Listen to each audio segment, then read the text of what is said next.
चौक चौराहे पर या मीडिया से बात करके इसका कोई सॉल्यूशन निकलने वाला नहीं है कि किसको कितनी सीट मिलेगी।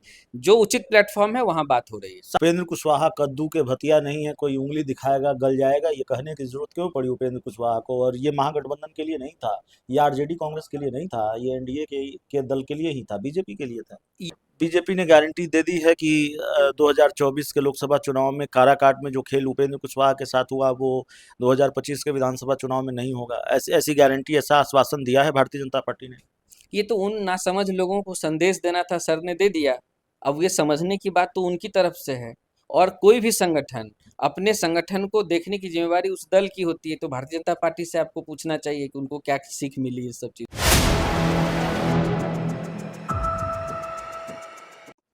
नमस्कार, आप देख रहे हैं 4 PM और मैं हूं अभिषेक मिश्रा।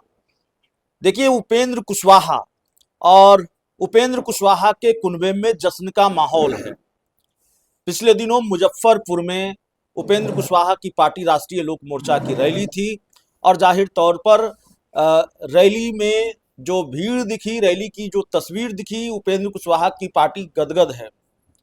और शायद उपेंद्र कुशवाहा की पार्टी ये स्वीकार करे न करे, लेकिन जश्न का बहाना शायद इसलिए भी मिला है क्योंकि उसी दिन चिराग पासवान की भी रैली थी आरा में। तो एक तरफ चिराग पासवान आरा में रैली कर रहे थे, दूसरी तरफ उपेंद्र कुशवाहा मुजफ्फरपुर में रैली कर रहे थे।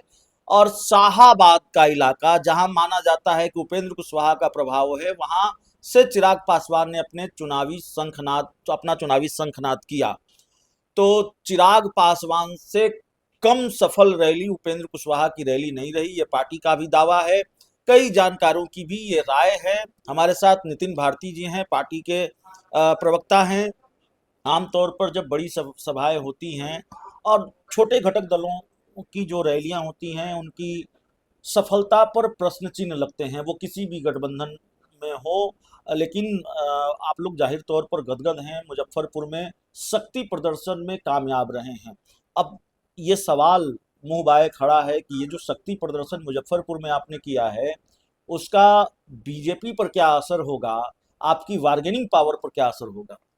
देखिए, कुछ तथ्यों को मैं ठीक कर देता हूँ। जी। सबसे पहली बात कि ये कोई कंपटीशन तो है नहीं। जी। लोजपा और हम, रालोमो, दोनों एक ही परिवार के ये तो हिस्सा आप हैं। कह रहे हैं कंपटीशन नहीं है, कंपटीशन तो होता ही नहीं, है। नहीं, एक मिनट में अपनी बात पहले पूरी कर लूं। ये एक कुनबे एक परिवार की बात है। जी। और मुझे खुशी है कि लोजपा का भी जो उनकी जो रैली है वो भी सफल रैली है। और आप लोगों ने ही जो मूल्यांकन किया है उसके आधार पर मैं आपका भी धन्यवाद व्यक्त करता हूं कि हमारे रैली को आपने सफल रैली कहा। दूसरी बात, ये कोई शक्ति प्रदर्शन नहीं है। हम लोगों ने गैर चुनावी अभियान शुरू किया है पिछले कई महीनों से, जिसका नाम है संवैधानिक अधिकार परिसीमन सुधार। और उसी सिलसिले में ये रैली आयोजित की गई थी और जिसका मुख्य उद्देश्य लोगों में जन जागरण पैदा करना परिसीमन को लेकर। और मुझे खुशी है कि उत्तर और दक्षिण बिहार का की जो दूरी थी वो पाट दी हम लोगों ने। हम लोगों को किसी खास क्षेत्र से बांधा जाता रहा, लेकिन हम लोगों ने ये साबित किया कि जब हम जनता के मुद्दों को लेकर जनता के बीच जाते हैं तो जनता का जन समर्थन हमें मिलता है। और मुजफ्फरपुर की रैली इस बात का प्रमाण है कि हमारे नेता की क्रेडिबिलिटी समाज में किस तरह की है। और जिस तरह से उमड़ कर लोग आए और लोगों ने धैर्यपूर्वक इतनी चिलचिलाती गर्मी में 6-6, 7-7 घंटे तक प्रतीक्षा करके इस कार्यक्रम को सफल बनाया और अनुशासित रहे, ये इस बात का प्रमाण है कि हम अपनी आवाज़ जन जन तक पहुंचाने में सफल रहे। इस शाहाबाद से चिराग पासवान ने जो चुनावी शंखनाद किया, उन्होंने कहा बकायदा अपनी सभा में कि हमने चुनाव का शंखनाद यहाँ से कर दिया है। इसको कैसे देखते हैं? देखिए, उनका कार्यक्रम था, मैं तो अपने कार्यक्रम के ऊपर बता सकता हूँ। उनके कार्यक्रम के विषय में चिराग जी ने अपनी तरफ से कहा है। मेरे कार्यक्रम में किसी भी स्थिति में आप पूरे वक्तव्य को, हमारे नेता के वक्तव्य को देख लीजिए, उन्होंने केवल और केवल परिसीमन सुधार के विषय में बात की है। तो शाहाबाद में चिराग पासवान पर ज्यादा भरोसा है क्या उपेंद्र कुशवाहा के मुकाबले बीजेपी को?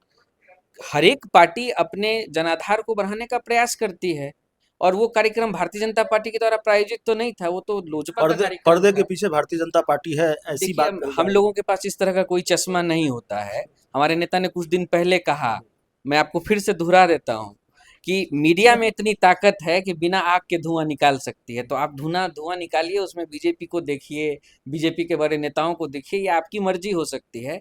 हमने तो यह माना कि हमारे एक सहयोगी दल ने अपना कार्यक्रम वहां आयोजित किया और कार्यक्रम में जनता का उनको समर्थन मिला, तो मैं इसकी बधाई देता हूँ। कितनी सीटों पर चुनाव लड़ेंगे? जब तय हो जाए, मैं आप सबसे पहले आपके माध्यम से ही तो लोगों को बताया जाएगा। ये तय तो देखिए, सबसे मजेदार बात, महारैली के एक दिन पहले पूरी मीडिया ने ढिंढोरा पीट दिया कि सीट तो तय हो गया। और जब जो लोग डिसीजन मेकिंग लेवल पर बैठे हुए हैं, वो उनमें से लोग तो पटना में मौजूद थे और दिल्ली में डिसीजन भी हो गया और चैनल ने चलाना भी शुरू कर दिया। ठीक कहा हमारे नेता ने, उसी दिन महारैली में बढ़िया से समझाया लोगों को और बहुत धीरे धीरे करके समझाया। नहीं, जीतन राम मांझी कह रहे हैं हम 40 सीटों पर लड़ेंगे। चिराग पासवान का वीडियो वायरल है कि एक सीट सम्मानजनक समझौते से एक सीट कम नहीं लेंगे, उससे समझौता नहीं होगा। उपेंद्र कुशवाहा की चुप्पी है इस पूरे मामले को लेकर, चुप्पी क्यों है?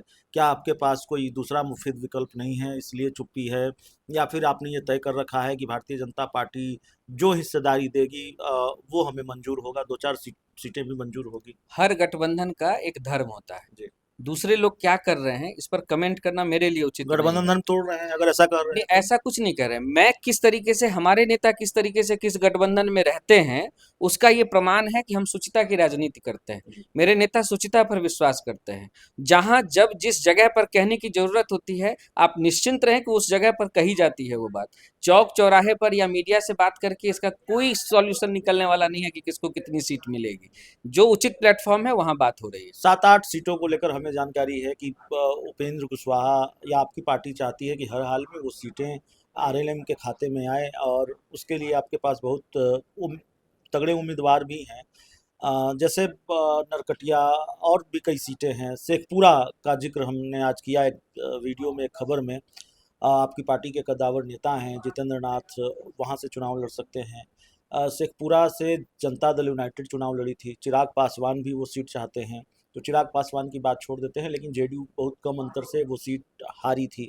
आपको लगता है कि नीतीश कुमार उपेंद्र कुशवाहा के लिए दूसरी कुर्बानी देंगे? पहली कुर्बानी उन्होंने दी 2024 के लोकसभा चुनाव में, जब उन्होंने सिटिंग सीट छोड़ दी, काराकाट की, अपने सिटिंग सांसद का टिकट काट दिया। तो जेडीयू सिटिंग सीट छोड़ेगी? सिटिंग का मतलब है कि जहां से जेडीयू लड़ी वो सीट छोड़ेगी, शेखपुरा सीट छोड़ेगी जेडीयू? देखिए, ऐसा है कि एनडीए गठबंधन और महागठबंधन के बीच में जो मूलभूत अंतर है, वो त्याग का ही तो है।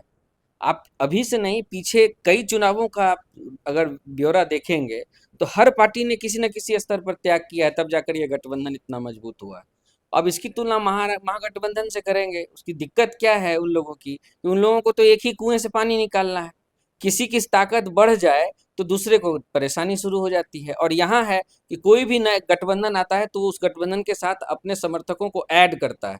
यहाँ और वहाँ में बेसिक डिफरेंस यही है। उपेंद्र कुशवाहा कद्दू के भतिया नहीं है, कोई उंगली दिखाएगा गल जाएगा, ये कहने की जरूरत क्यों पड़ी उपेंद्र कुशवाहा को? और ये महागठबंधन के लिए नहीं था, ये आरजेडी कांग्रेस के लिए नहीं था, ये एनडीए के दल के लिए ही था, बीजेपी के लिए था। ये किसी दल के लिए नहीं था, कुछ नासमझ लोगों के लिए था। और किसी दल के नेताओं के लिए नहीं, था। ये नासमझ लोगों के लिए था। अगर कोई दल का नेता हो और दल के शीर्षस्थ नेतृत्व में कुछ आदेश दे दिया हो, अगर वो दल का वास्तविक नेता होता तो वो आदेश की अवहेलना नहीं करता। वो तो अपने दल का भी नहीं है, दल के प्रति भी उसकी ईमानदारी नहीं है, इसलिए किसी दल विशेष के लिए नहीं था।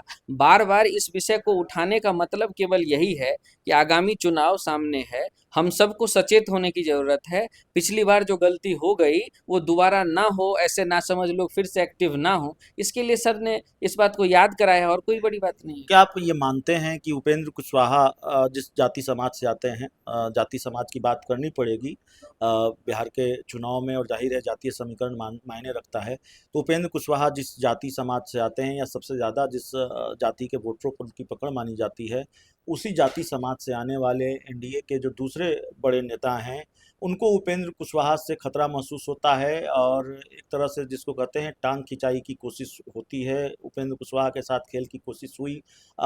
ये भी एक कारण है क्या? देखिए, हमारे नेता जात की नहीं जमात की बात करते हैं। अब जिन लोगों को जो टैगलाइन देना हो, जो टैगिंग करनी हो, ये उनकी समस्या हो सकती है।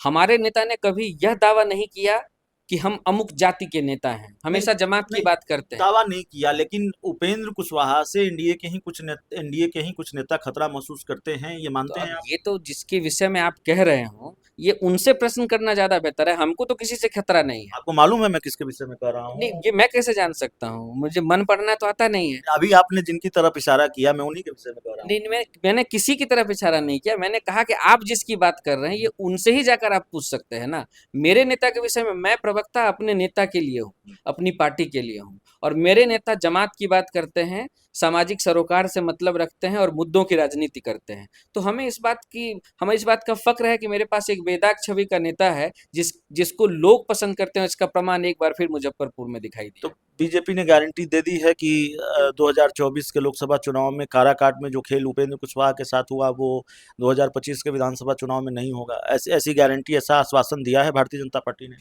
ये तो उन नासमझ लोगों को संदेश देना था, सर ने दे दिया। अब ये समझने की बात तो उनकी तरफ से है। और कोई भी संगठन अपने संगठन को देखने की जिम्मेवारी उस दल की होती है। तो भारतीय जनता पार्टी से आपको पूछना चाहिए कि उनको क्या सीख मिली इस सब चीज़ों से। चलिए, हमारे साथ नितिन भारती जी थे, बहुत बेबाकी के साथ और साफगोई के साथ अपनी बात रखते हैं। उपेंद्र कुशवाहा भी बिहार की राजनीति में काफ़ी चर्चा में हैं और उपेंद्र कुशवाहा ने अपनी ताकत दिखाई है। हालांकि उनकी पार्टी ये दावा कर रही है कि मुजफ्फरपुर में जो रैली थी, जो सभा थी, वो गैर राजनीतिक सभा थी। गैर राजनीतिक अभियान पार्टी ने शुरू किया है परिसीमन सुधार का, और उसको लेकर ये सभा की गई थी। लेकिन जो ताकत दिखाई है, जो शक्ति प्रदर्शन किया है, उस शक्ति प्रदर्शन का असर बीजेपी पर कितना होता है और इससे सीट शेयरिंग को लेकर क्या फ़ायदा होता है उपेंद्र कुशवाहा को, ये सवाल भी बना रहेगा। कितनी सीटों पर पार्टी चुनाव लड़ेगी और क्या उपेंद्र कुशवाहा के साथ जो खेल 2024 में हुआ वो अब नहीं होगा, 25 में नहीं होगा, इस पर भी हमने बातचीत की है। बहुत बहुत धन्यवाद।